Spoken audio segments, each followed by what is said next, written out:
welcome back to Real Talk.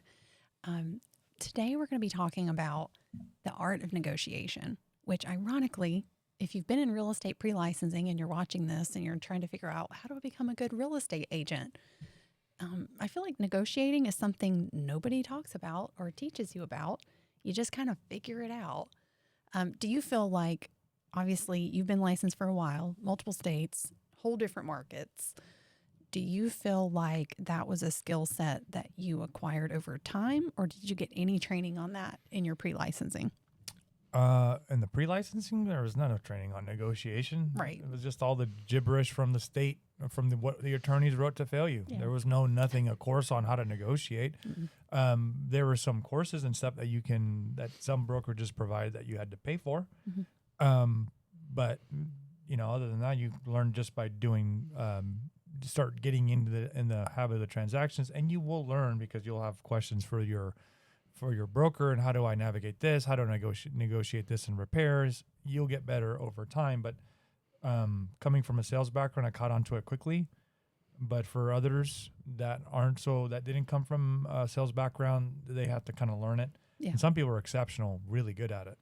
Yeah, I think negotiating is more about psychology. Well, you've negotiated since you were a child. Really? Yeah. You're a kid. Your children negotiate with us all the time. Oh, yeah. Our kids are constantly. Negotiate. And so when we're always negotiating. If it's not real estate, it's something that you want, or there's negotiations in everything, probably most aspects of life. Obviously, when you were getting that job, in the corporate world, you had to negotiate your salary. You had to negotiate, everything from Every day is full of small micro negotiations. Yeah. I had to negotiate with her to date me. That was a negotiation itself. Oh my God. Everything you have to negotiate. Everything in life. That's the thing. I know in North Carolina, we have a pre-licensing course, which to his point teaches you how to pass a test, which, okay, fine. And then there's 3 post-licensing courses, and every state's different. But I always joked that post-licensing it'd be so helpful if one of the classes was really like understanding how the human mind works, and not to be manipulative, but to truly understand how to help people achieve what they want in a way that you can kind of help coach them through kind of a sticky situation, because that's what we do as agents, right? I think at the end of the day, there's a few principles that we kind of go back to. One, I always say, whoever speaks first loses.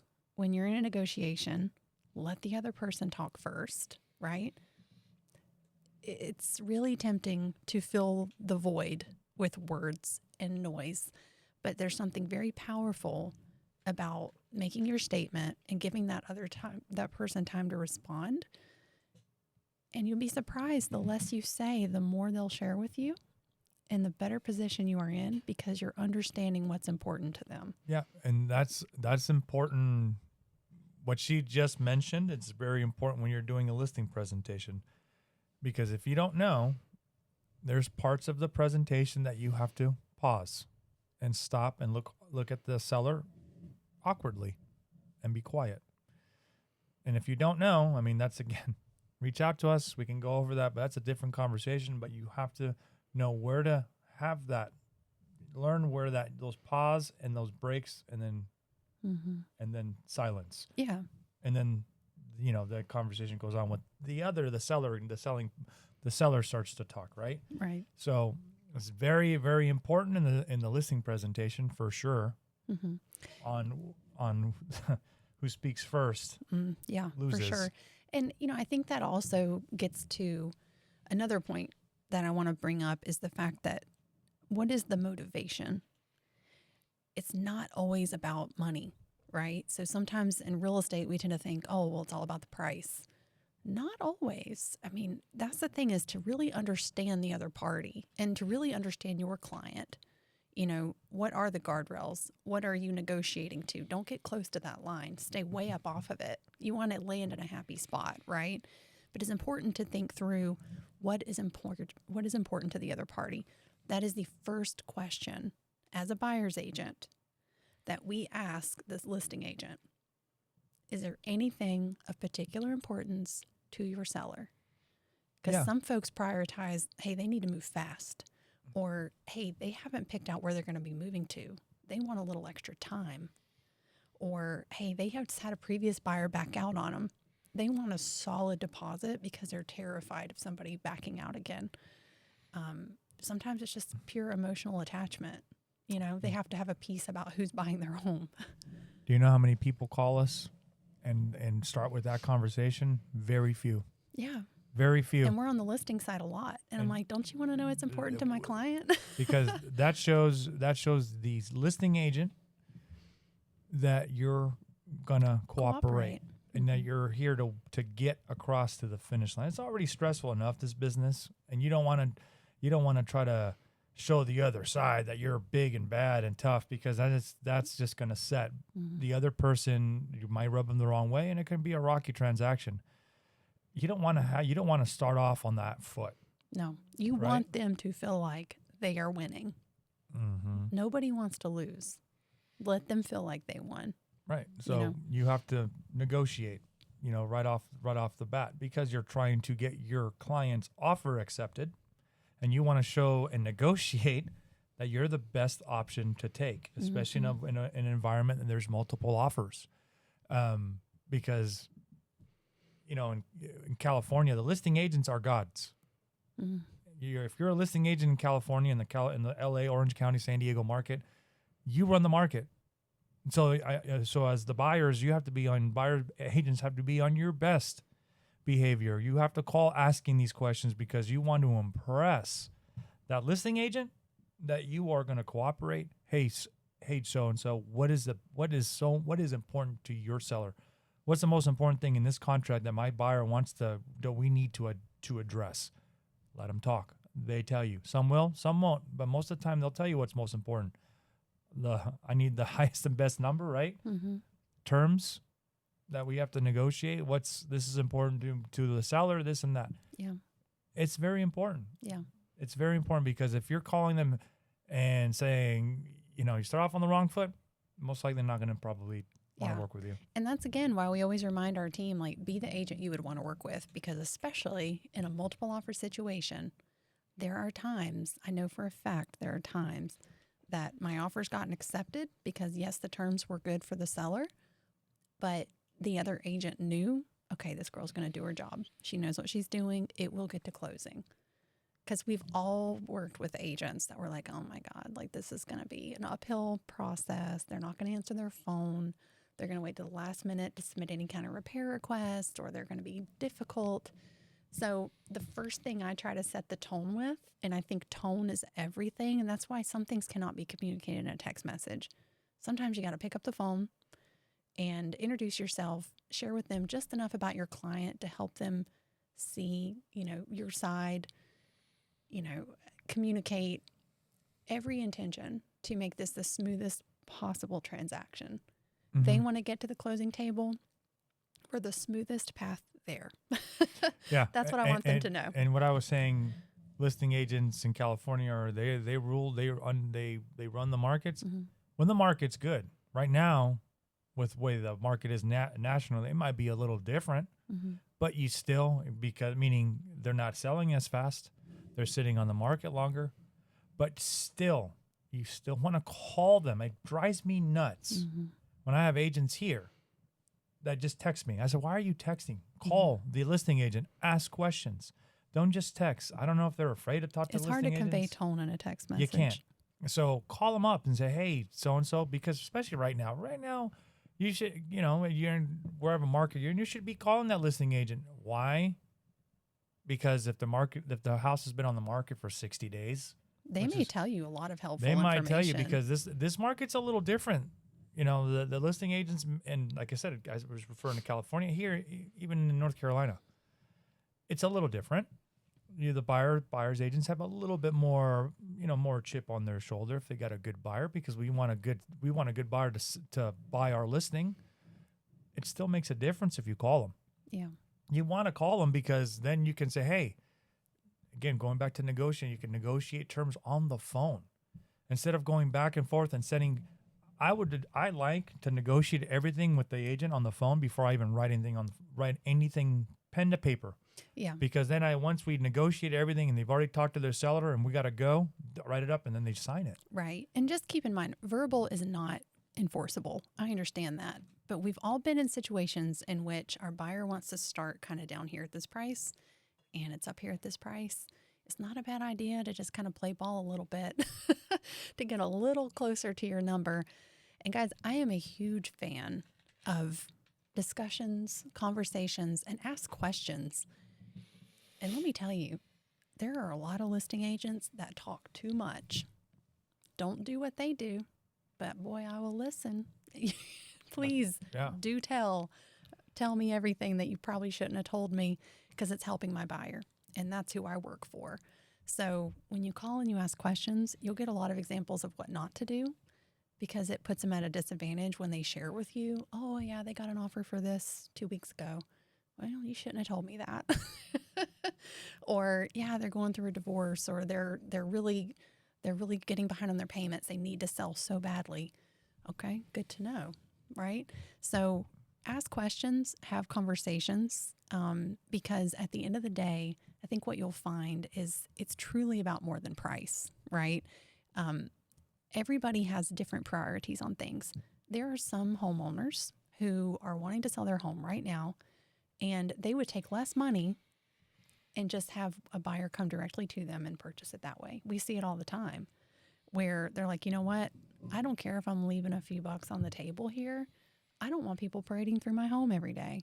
I've got a baby and 2 dogs and a full-time job. If you have a buyer for me, bring them over. But I know I'm forfeiting maybe a little bit of money, but I am prioritizing peace of mind and security and privacy and the efficiency of having this done without all this rigmarole. So some people prioritize that. Did you say rigmarole? Rigmarole. What's a rigmarole? It's like, like the drama. Oh. Okay, comment below. I know I'm not the only one who uses, and it's not a Southern phrase, Mr. California over here. Rigmarole, right? Like a to-do, like a bunch to do. Rigmarole. Okay. So yes, absolutely. Now, question and comment below, because if you've been in this business for any amount of time, the low offer conversation. When you have a buyer that wants to start so low, have you run into that? How do you approach that in negotiation? Yeah, typically I've had to deal with that with investors. Mm-hmm. Everybody wants a deal. How did I deal with it? When we're talking about you're lowballing to the point that it's embarrassing, I don't want to write it. Yeah. I have to. You still present it. You still discuss with the listing agent. Well, sometimes they just get offended. I'll have verbal. I say, hey, buddy, don't shoot the messenger. This is where my client, this is what they want me to let you know, but I'm not writing it. I'm not wasting my time writing this offer, because I know I'm going to insult the seller. Yeah. So I like to talk to the agent saying, hey, this is where we're at. I'm passing on the info, man. Yeah. Like, here it is. Here's the terms. And obviously the agent's going to laugh. They'll laugh at me. Yeah. But they know, hey, I'm just doing what my buyer's asking. Oh, yeah. But typically my investors like to do that. Now, if it's a client like a traditional buyer, we have that conversation. I have to walk them through that. I said, look, here's the deal. Let me back it up. If I usually have these conversations, if you're having a new first-time home buyer, they're most likely to be very hesitant writing an offer, and they want to come in low. You want to have expectations set before you go out and start showing. So this is going back to your building your value in a buyer presentation. So you have to set expectations. You set the expectation, the tone with your client, off the bat. So that's how I avoid that once we're out in the field, because I've already prepped them to what to expect.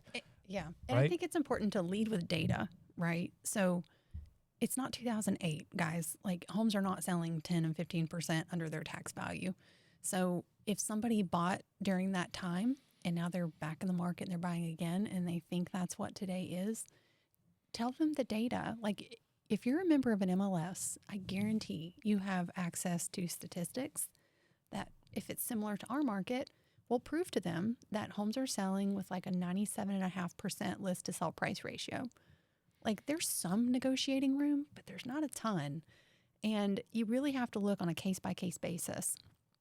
If you are showing a property that's been on the market for a year and a half and they've done incremental price reductions and they're finally back in the realm of reality and your buyer wants to make an offer, okay, well, maybe they're a little more negotiable. Maybe your buyer has cash. Maybe that gives you a little bit more certainty for that buyer or for the seller that will allow you to make a lower offer. So you have to weigh all those pieces very carefully, right? If it just hit market and you barely got a showing on day one because there was 20 people parading through the house, do you really think you're going to get it for for 50,000 under what they have it listed for? Probably not, you know. No. So I think having those conversations with your buyers, but also knowing that you are bound to presenting every offer, even the ones that you're like, oh my God, I'm so sorry. Please don't take offense to this. Call the agent. Yeah, Just have call 'em. have a conversation. But it, and usually your investors put you in that situation. Investors just want to see what they can just get away with, Just to see what sticks. just to see what sticks. Yeah. In California, they would have you write multiple offers for 5-6 different properties, and if they won the bid or they got their offer magically accepted for 2, there's no penalty. They can drop one. Yeah, every state's different. Like Yeah, we have and- a non-refundable deposit. In North Carolina, you do that. That's why I kind of like the rules in North Carolina, because you can't really get away with that. Because if you do and you did that for 5 properties and 2 of them accepted, you now owe that due diligence contractually on both those houses, unless you were giving up an amount that you don't really care. Yeah. But investors don't like losing money, Yeah. so it prevents in North Carolina from doing that. So I'd rather just give them a call before I put anything on, Yeah. on paper. Yeah. And, I also think we always emphasize this. It's not where you start, it's where you finish. So sometimes you encourage your buyer, look, we need to at least throw them an offer that they will play ball with us. Because if this is a single owner home who raised their children here and it's a little overpriced and you're trying to completely lowball them, it's possible we don't even get a counter because you just made them mad. I've had that happen where a seller takes personal offense and they're like, well, then you're not going to get my house because that's an insulting number. The worst thing you can get is an offer response that says declined.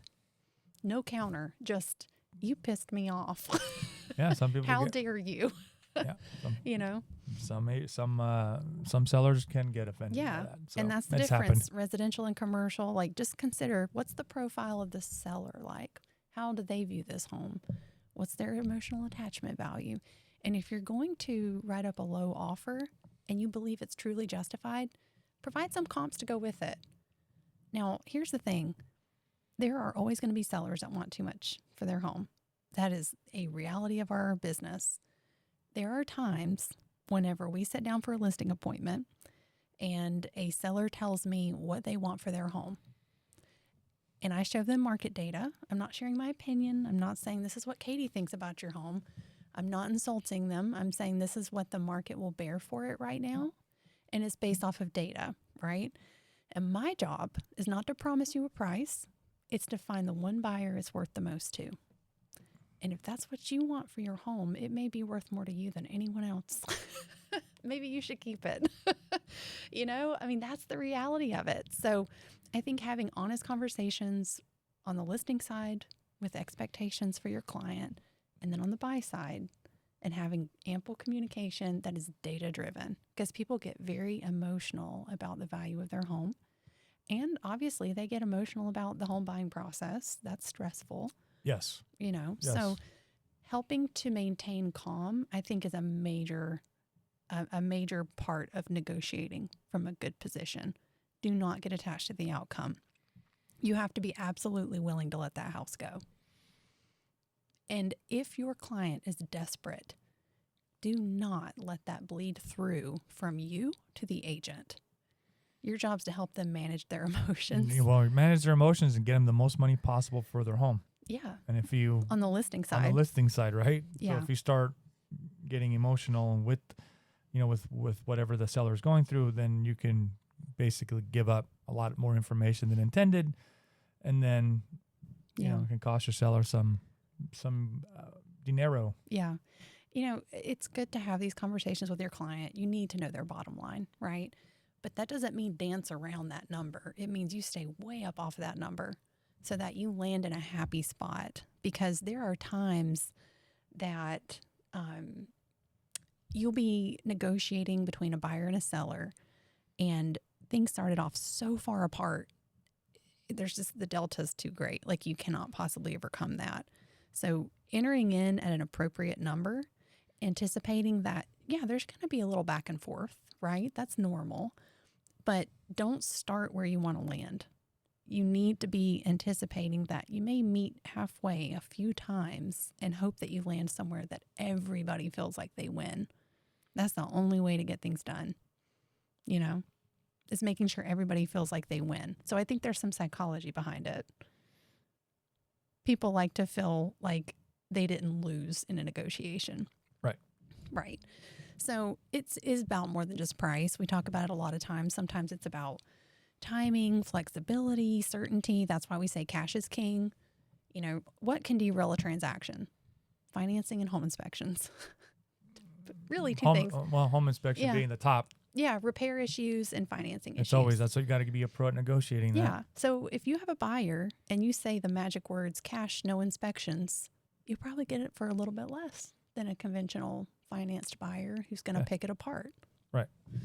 So it's not always about price. Sometimes it's about the other factors of it. So I do think having those conversations in a tone that is cooperative, because here's a mistake I see a lot of agents make. And this is a big part of why we have this channel. So be sure to like and subscribe, because I feel like this is us trying to make our impact on the industry and talk to other agents and saying, have you experienced this? And, you know, very relatable things, but also ways that we can better how we do business. But if you've ever been in a transaction and you have the cooperating broker, and I use that in air quotes because Lord knows sometimes they're not very cooperative.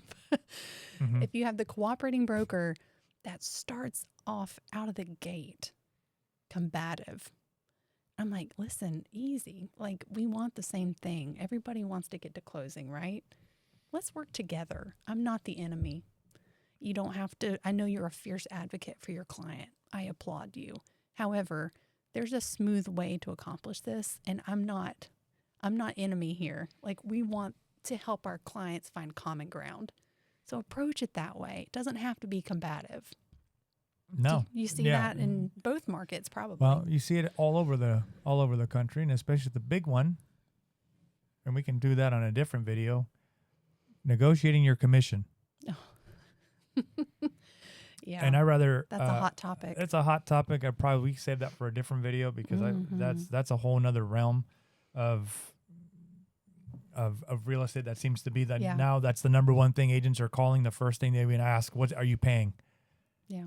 I mean, they start off, and if they don't like what they hear, they get upset. Yeah. And that's a whole different realm, and I can't. It just. Yeah. If you're a buyer's agent, your compensation is dictated on your buyer's agency agreement. Okay. Sometimes the listing will provide some of that, maybe not all of it, but what you make as a buyer's agent is between you and your buyer. And man, that gets people tore out. I mean, people get tore up about it. We should just do another video. We'll do another video on just how to negotiate commission and strategies behind that. We have those discussions far too often. Or you can reach out. Like I said, Katie mentioned, like, subscribe if you're looking out there, and if you're because when we drop that video, yeah, I'm sure everybody controversy. Yeah, yeah. So like and subscribe. Reach out if you're looking out. You're looking to level up. You know, we're all here to be a resource. Mm-hmm. Even if you're in North Carolina, reach out. If you're looking about possibly joining a boutique brokerage, no matter where in North Carolina you're at, we can have that conversation. If you're out of state, we can have a conversation too. So we can make sure, like and subscribe. Reach out for that. Wait for those videos when they come on out. Yeah. And always put your client's needs first. I mean, we've talked about that. And this is kind of closing thoughts because, you know, obviously you've sat with us for a little bit now and you've been in the business as well. If you're an agent watching this, you've seen the same things we have. But I think what we can all agree on is that there is usually some common ground. And if it's communicated properly and we help set expectations with our clients, we help everybody involved be reasonable and cooperative, usually things can work out okay. And God forbid the people employed to actually make it happen become the obstacle to that happening. what are you doing? Like, that's literally, you got one job. So, just always be thinking about helping make sure that you're listening to what's important to the other party. Negotiate with things that maybe have a bit of imbalance, right? If you have something that really doesn't mean much to your client, but it means a lot to the other party, use that. That's the only way you can make up lost ground, right? If your sellers don't even care about the washer and dryer, but the buyer is like, you know what? If they leave that'd be great. Wonderful. Let's work with that, right? Everything is negotiable. Everything's negotiable. Just talk through it. But yeah, that's, really the art of negotiation, very much not discussed or trained. I think very much learned in the moment by intuition, probably by experience, probably by a lot of mistakes made. And if you want to have these conversations and just thinking through strategy, align with a brokerage that's going to have conversations like that with you. We get calls every day from our agents that's like, you know what, here's my situation. Just help me think through this. Like, is there any opportunity here to move the needle, or, is there any missed thing here I'm not looking at? Two heads are better than one, right? So have those conversations, align with a brokerage, talk to other agents, not even in your market, right? People that you're not competing against, that you can share like trade secrets with. Like, that's what it's about. But ultimately, negotiating is more about psychology than it is about numbers. Yep. And making sure everybody involved feels like they win, right? And there's usually a way to accomplish that. So that's, again, felt like a relevant topic to go over in the real estate world. Be sure to like and subscribe, hit the notification bell, and comment below with what topics you find would be most helpful to you in your business. Negotiations is something we get asked about a lot, and there's not a lot of training out there on it. So definitely open to hear your thoughts on what tricks you feel are most effective, what things you see that mistakes agents make, mistakes clients make, and things that maybe you've learned the hard way. So that's why we call it Real Talk. So comment below, and we'd love to hear your thoughts.